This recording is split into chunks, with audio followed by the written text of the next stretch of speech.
जंगल से आती सरसराहट ने मेरा ध्यान खींचा। मैंने कंप्यूटर के पास वाली खिड़की से बाहर झांका।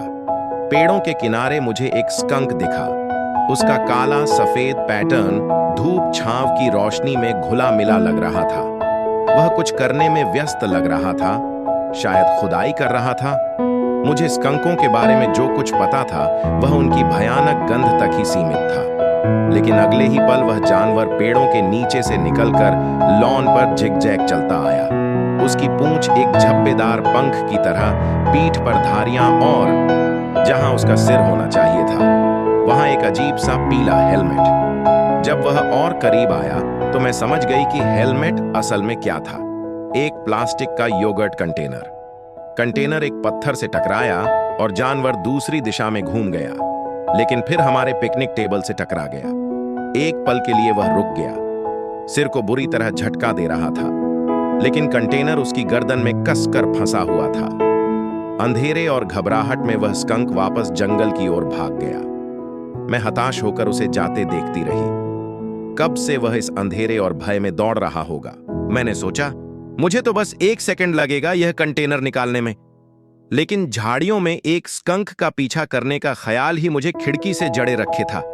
मैं उसे पकड़ूंगी कैसे? और फिर क्या वो मुझे छिड़क नहीं देगा? मैं फिर से बैठ गई, अपनी कहानी पर ध्यान लगाने की कोशिश की जो दोपहर तक डाक से भेजनी थी, लेकिन मेरा मन तो बस उसी जानवर के बारे में सोच रहा था जो शायद तब तक दौड़ता रहेगा जब तक थक कर गिर न पड़े।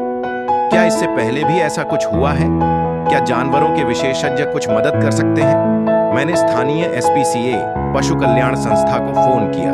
वहां की महिला ने कहा, हम सिर्फ पालतू जानवरों को देखते हैं, आपको वन्यजीव विभाग से संपर्क करना चाहिए, और न्यूयॉर्क के न्यू पल्ट्स का एक नंबर दे दिया।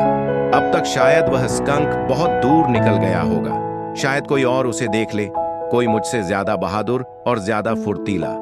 मैंने न्यू पल्ट्स के नंबर पर कॉल किया। वहां एक आदमी ने मेरी बात सुनी, फिर किसी से धीमे में कुछ सलाह मशविरा किया।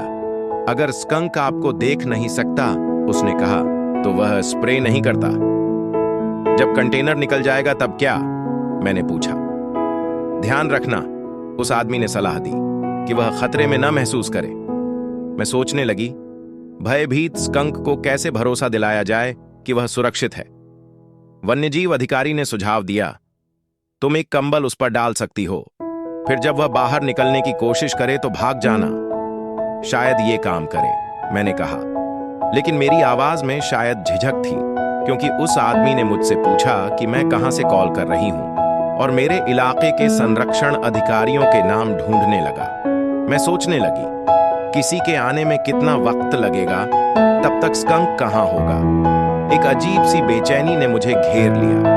मैंने उस आदमी को धन्यवाद कहा, फोन रखा और बाहर भागी। ना तो मैंने अपनी अच्छी पतलून बदली, ना ही कंबल उठाया, बस सीधी ड्राइववे से सड़क की ओर दौड़ पड़ी।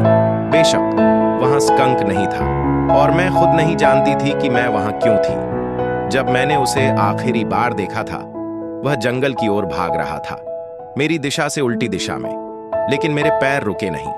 मैं बाईं ओर मुड़ी और सड़क पर दौड़ने लगी, जैसे कोई तयशुदा वादा निभाने जा रही हूं। करीब 100 गज भागने के बाद ही झाड़ियों से काले सफेद रंग की एक रेखा सड़क पर उभरी और सीधे मेरी ओर भागी।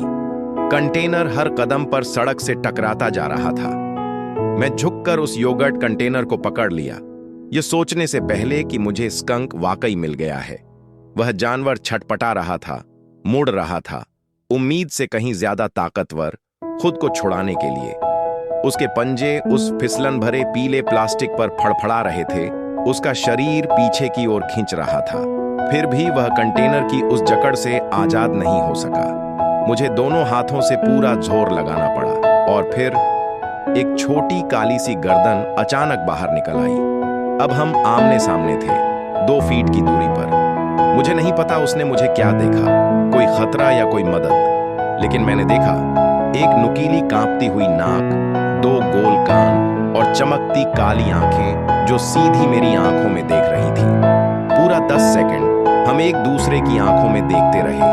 फिर वह स्कंक मुड़ा, कुछ कदम दौड़ा और सड़क के नीचे एक नाली में गायब हो गया। मैं वहीं खड़ी रही, उसे जाते हुए देखती रही। शायद 3 मिनट भी नहीं हुए थे जब मैंने फोन रखा था, लेकिन ऐसा लगा जैसे एक समय रहित कहानी पूरी हो गई हो। जब मैं वापस अपने रास्ते की ओर लौटी तो सोच रही थी, वह स्कंक उन जरूरतों का प्रतीक था जिनसे मैं बचती हूं, क्योंकि शामिल होना समय लेता है और मेरे पास डेडलाइन है। शायद मैं कुछ नहीं कर सकती, कोई और इससे बेहतर करेगा, और फिर कहीं वह गंध मुझ पर न रह जाए। और ये सब बातें सही भी हो सकती हैं, लेकिन फिर भी मेरी मेज पर एक पीला, थोड़ा खरोंचा हुआ योगर्ट कंटेनर अब पेंसिल होल्डर बनकर रखा है, मुझे याद दिलाने के लिए कि कभी-कभी किसी जरूरत का जवाब मैं ही होती हूं।